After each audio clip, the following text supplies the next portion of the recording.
In this video, I'll walk you through how to resolve a data source error in Power BI. If you've opened a report and noticed a red or yellow warning saying the data source can't be found, there's no need to panic. Most of the time, it's just a broken file path or a connection issue, and it's usually easy to fix. Head over to the Home tab in Power BI Desktop and select Transform Data to launch the Power Query Editor.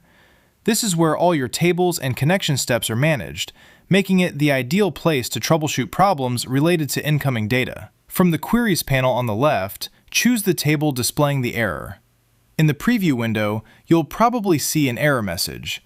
Now look to the right for the Applied Steps panel and locate the step labeled Source. That step tells Power BI where the data is coming from, whether it's a local file, a network folder, or a database connection. Double-click on Source to modify it. Next, update the source details. If your report connects to a file that was moved, renamed, or reorganized, Power BI is still pointing to the old location. Click Browse, find the file in its new folder, and select it. Ensure the file's structure remains the same, since the query depends on the original column layout and formatting.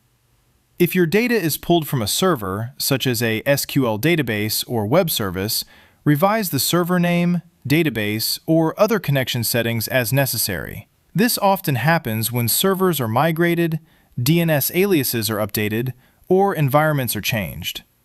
Providing the correct connection information directs Power BI to the proper source. After confirming the updated path or connection, Power Query will try to reconnect and refresh the preview. If everything is correct, the error message should disappear and your data will load normally.